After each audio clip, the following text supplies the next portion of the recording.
แต่ว่าถ้าอยากเสริมของเล่นของใหม่อีกก็บ่ใหม่ดอกว่าเฮาก็เล่นประจำอยู่ตะกี้ก็ดีเนาะเกี่ยวกับการเร่งรัดในการปรับธาตุตัวเองหรือว่ารักษาโรคเฮ็ดพระสั้นนั่นเองแต่ว่าอันนี้พวกอันมูนี่พี่มีพระที่ลูกแก้วที่มีพระอยู่ข้างในอยู่แล้วพากันเอาไปเฮ็ดทดลองเอาเด้อพระสั้นพวกตะกี้เฮาก็เฮ็ดอยู่แล้วลูกแก้วใส่มือนี่ก็กำไว้แบบนี้เห็นบ่พวกได้แล้วกำไว้เอาไว้พอประมาณบ่ต้องเก่งคอบ่ต้องเก่งคอเฮ็ดหลวมๆตัวนี้กำไว้หลวมๆเบิดนั่นแหละบัดนี้ก็พวกจับจุดหน้าร่มได้แล้วก็จับจุดหน้าร่มเลยเข้าใจบ่บัดนี้ถ้าคิดยังบ่ออกก็ให้ว่านามาพะทะเข้าใจบ่เว้าเรื่อยๆนามาพะทะก็เกิดอยู่นี่เดี๋ยวตัวนี้มันสิสั้นขึ้นเองดอกจักบ่ล่ะตะกี้เฮาก็เล่นอยู่แต่คนนั้นมาเว้าความนั้นความนี้นี่เฮาสิหมายเอาภารนาปิติมาเป็นเครื่องรักษาโรคในกายอย่างหนึ่งจากบันเอาอาการปิติอันเกิดจากการภารนาปิติก็เป็นชั้นที่หนึ่งแหละจากว่าภารนาปิตินี่มีอาการโยกดุจดังว่านั่งอยู่ที่อ่างน้ำอยู่ในคลื่นทะเลอันนิ่มๆมาแหละมันจะโยกอย่างสี่แหละแต่ว่าบัดนี้เขาจะเอามันมากขึ้นทั้งมืออย่างว่านี่นะมะพะทะนะมะพะทะไปเรื่อยเลยมันก็คอยขึ้นของมันเองให้มื่นตาเห็ดเด้อบ่ได้ให้รับตาเห็ดแต่บ่มื่นตาก็ได้รับตาก็ดีได้ทั้งนั้นเกี่ยวกับโลกอันนี้คือเล็งเพิ่มเติมขึ้นมาอีกโอ้ยยายเล็กเราจากหยังเราก็ยังเห็ดเป็นเราจะละเอียดยายเล็กเราเป็นโรคหัวใจตัวเราก็ยังเศร้าวันนี้เราจะเป็นขึ้นมาใหม่มึงเราเศร้ามาวัดดูหลายเพราะแต่เศร้าเราก็มีความโลภหลายมันแล้วขึ้นมาใหม่มั้งสั้นจังสีนะสั้นมันสิสั้นจังสีตามธรรมดาแล้วอาการภารนาปิตินะคือมีอาการโยกดุดดังว่านั่งอยู่ในอ่างน้ำดุดดังคลื่นทะเลซัดหางบ่แห้งแบบมันจะโยกแบบนี้วันนี้เขาสิจับเอาลูกแก้วใส่มือเด้อลูกแก้วใส่มือเพื่อบ่ให้มันคิดมากซื่อๆหรอกนะนี่ก็สิสั่นของมันเองบางทีถ้ามันโยกก็โยกไปแต่ว่าให้มื่นตาจังบ่ตื่นบ่ญาตินั่นแหละให้ใส่คำบริกรรมวานามะพะทะเอานะโมพุทธัสสะนะมะพะทะทะพามนะนะโมพุทธัสสะก็แล้วแต่สิกลับไปกลับมานั่นแหละเพื่อบ่ให้ความคิดมันไปทางอื่นแต่พวกช่องชาติเป็นแล้วโดยจัดจุดอุณาโลมบ่โดนดอกจับปุ๊บเขาบ่ว่าหยังกระจังเดี๋ยวมันจะขึ้นมาเองทำจิตเป็นกลางไว้จังซั่นแหละนะมันนั่งเป็นเองดอกพวกช่องชาติเป็นแล้วโดยเฮ็ดเพื่อสิขับธาตุเสียบ่ดีออกจากกายนำเฮ็ดจนเหงื่อออกได้ทั้งดีแต่ว่าส่วนมากมันบ่ค่อยออกเด้เพราะว่ามันเป็นอาการปิติเห็นบ่ล่ะมันบ่แม่นคนทำงานเพราะสิเหงื่อออกหรอกแต่ว่าก็มีอยู่สำหรับผู้เป็นโรคมันสิมีเหงื่อออกหน้าผากกับออกหลังเบิ่งนี่จังซั่นนี่คือเครื่องเล่นอันนึงเด้อเฮาสิเอาอาการปิติของภารนาปิติมาอยู่ตามธรรมดาแล้วกายมันโยกแบบนี้โยกหน้าโยกหลังบางครั้งก็ถ้าเฮาใช้ความรู้สึกจุดโยกซ้ายโยกขวาบัดนี้เฮาสิปล่อยให้มันเฮาปล่อยมันตามสบายให้มันขึ้นที่มือแต่ว่าเฮาเอาลูกแก้วพระลูกแก้วเฮามีอยู่ดอกพวกมีพระอยู่แล้วนะเฮาสิโยกยายลมมันเป็นเบิดนั่นแหละยายลมมันหมุนควางอยู่คืออีหยังนี่ตัวหัวจูพื้นไถดินไปตัวทีบ่ลักก็เป็นจังซั่นตะกี้พวกเขาก็เฮ็ดเล่นอยู่ดอกเจอเล็ดตนคนมันบ่ทันได้รู้จักหยังว่าทรงเจ้าเข้าผีความนั้นความนี้แล้วแต่หีแมงสิบอกดอกว่าบัดนี้เศร้าเล็ดตนแล้วก็ต้องเสียสละมันคือกันนะวะเนาะบัดนี้เฮาสิเสียสละเด้บัดนี้เฮ็ดเลยนะเฮ็ดโลดเสียสละให้เขาตกนรกน่ะนะบ่ต้องเล็ดตนแมงดอกมันบ่แท็กซี่มึงเฮ็ดเบิ่งเด้อง่ายๆนึงดอกปล่อยโลดปล่อยมันคอนี่อย่าไปเกร็งเด้ออย่าลืมคอนี่อย่าเกร็งคอแขนเฮานี่อย่าเกร็งไหล่อย่าเกร็งอย่าเกร็งธรรมดาปล่อยไปโลดบัดมันสิขึ้นของมันเอง นี่คือเอาอาการภารณาปิติมาทรงเอาไว้แช่ไว้บางคนกับปฐมฌานและทุติยฌานได้ทั้งนั้นแหละนี่ก็เป็นการทรงฌานอย่างหนึ่งแต่ว่าเป็นการอาศัยอาการปิตินั้นมาเป็นเครื่องขับโลกจากบ่ล่ะมาปรับธาตุปรับร่างกายเขานี่แหละปรับร่างกายเขานี่แหละเป็นโรคยังกระซังก็เฮ็ดไปเถอะนะเฮ็ดไปจือให้มันได้เด้อใส่คำบริกรรมนามพัทธะนั่นแหละนะถ้ารับตามันจะออกข้างนอกเข้าใจว่าหรือบ่อยากให้รับตาถ้ารับตามันสิพุ่นได้บาดไปเห็นนั่นเห็นนี่บ่เอาของจิตตัวจะไหลเป็นน้ำมันไปเห็นนั่นไปเห็นนี่มันไปอีหลีได้บาดจังนั้นสิพากันตื่นเต้นตกใจนั่นนี่อีกเนาะให้มื่นตาเฮ็ดเด้อถ้ารับตาแล้วมันจินตนาการมันจะไปตามจินตนาการ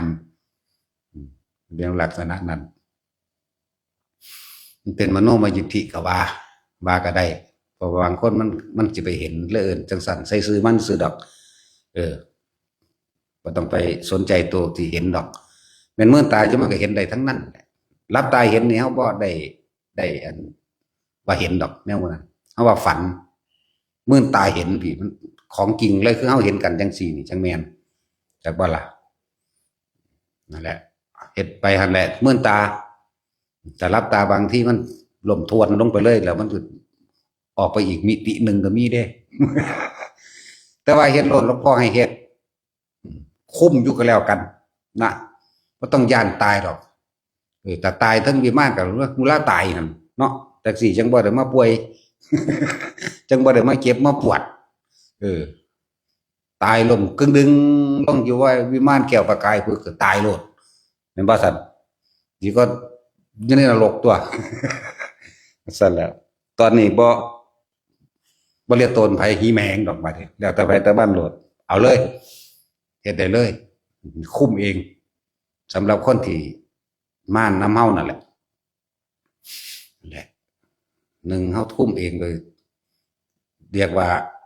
เปิดให้เข้าใจว่านี่เปิดให้ เปิดให้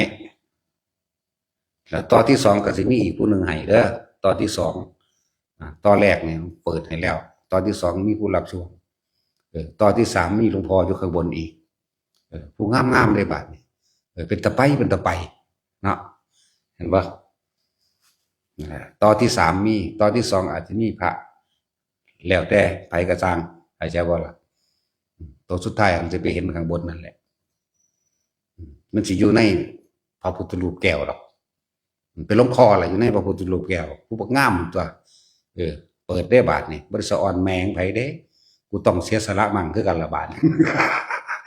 เขาต้องเสียสละมั่งผู้ใดอยากว่าเนี่ยใดมึงว่าไปโลดนั่นแหละเฮ็ดพากันเฮ็ดมันก็ต้องมีของเล่นแปลกๆนั่นเลยเนาะเขาเป็นเบิร์ดเด้ล่ะแต่แค่ว่าเขากำหนดเสมันขึ้นมันก็ขึ้นเลยเด้จากว่าล่ะโปรแกรมยังมันก็ขึ้นเด้เขาจะเห็นปีติแล้วใดเกิดขึ้นเขาสามารถดึงเข้ามาปั๊บได้เลยเราอยากให้ผู้อื่นเห็นเป็นจากว่าล่ะพวกเฮ็ดกระดาษออกจากผ้านี่เห็นเป็นบรรทุกคนหรือยังจากว่าล่ะเสียงหรือว่าเขาเอื่นว่าท้ายภพภูมิว่าในอดีตชาติเจ้าของเองเกิดมาจากไสพากันเล่นอยากว่าล่ะสอนมันหล่นแล้วภาษาอภิญญาสมาแบบซื่อเนาะของเล่นเลยมันแม่นของจริงพวกหลายๆคนเอาอย่างนั้นหลายๆปานว่ามันเป็นของดีพิเศษภาษาของเล่นเปิดอยากว่านี่ศูนย์แล้วเฮ็ดกระดาษออกจากผ้าเบิ่งภพภูมิแล้วก็ฝึกหัดใส่กำลังจิตเอาหินออกจากผ้าที่ห่อไว้เอาหินออกเอาตะปูออกหรือเอาเหล็กเอาหยังก็แล้วแต่ที่จะคุ้มไว้ในผ้านั่นน่ะนี่เรียกว่าฝึกเรียนหรือเฮาสิคืบเบิ่งกำลังจิตเฮาก็ได้คือพระหรือคืออันใดอันหนึ่งที่เฮาอธิษฐานจิตต้องเบิ่งว่าเจ้าของสิมีกำลังจิตบ่เข้าใจบ่ล่ะเอาก้อนหินนี่มานึกคำใดคำหนึ่งให้มันเป็นทุติยฌานจะบ่เราเพ่งลงเราถอยลงมาในตติยฌานมันมีคำคิดพร้อมจากบ่ล่ะน่วงขึ้นมาปุ๊บเอาถ้ามันมีฤทธิ์มีเดชจริงถ้ามันอันมีอิทธิคุณอย่าไปว่าพุทธคุณเด้ใส่สัพพิกเด้อ อย่าไปอ้างพระพุทธเจ้าเด้เรียกว่าถ้ามันมีอิทธิคุณอยู่ในนี่จะให้เจ้าของคืบจะให้คืบมาถึงข้อที่2ได้ผู้ใดอยากเป็นมาฝึกเอาอธิบายยากคือดอกแต่ว่าเป็นล่ะแต่เบิ่งผู้อื่นเฮ็ดมันคือเขาเฮ็ดเอาว่าแต่ที่มึงเฮ็ดเป็นหรือยังสวยแต่คานี่นะ เขาเฮ็ดเป็นหลายอยู่เด้นั่นแหละคือพระนะที่แรกก็คือเบิ่งซะก่อนนี่มันสิตกเป๊ะใส่กันเลยมือนี่สิพอดีกันเลยนี่ต่อมาแต่มีก้อนหินก็ได้บ่จักว่าพระวะก้อนหินใส่น้ำมาขอกลางของเฮาถ้าเฮามันมีฤทธิ์มีเดชหรือมีอิทธิคุณต่างๆมันสิคือบ่ขามได้เด้ฝึกเอาเด้อเขาเฮ็ดเป็นอยู่ดอกพวกหมู่นี่หมู่พระสงฆ์องค์เจ้าเฮานี่เฮ็ดเป็นอยู่ดอกให้ผู้ใดผู้หนึ่งฝึกให้ใครว่าโอ้เป็นอยู่ดอกเขาบ่ปากซื่อพวกเขาเป็นก็ได้หลวงพี่ที่ก็เป็นอยู่หลวงพี่ที่มื้อนี่แหละหลวงพี่จอนสันเป็นบ่บุเป็นบ่พี่จอนสันเฮ็ดเป็นบ่หลวงพี่ที่หลวงพี่จอนสันมื้อนี่เป็นหลายองค์อยู่ดอกไปถามเฮ็ดนำเขาสอนให้ของเล่นเฮา แนวมื้อนี้ของเล่นซื่อดอกอธิษฐานออกกระดาษออกจากผ้าเบิ่งภพภูมิแห่งตนเองหรือว่าสิเบิ่งภพภูมินะว่าผู้นั้นตายแล้วไปไสมาไสเกิดอยู่ไสหม้องใดสิเฮ็ดได้เบิดเข้าใจบ่มีอย่างนึงต่อมาคือพระนี่เด้อมาคือเอาก้อนหินใ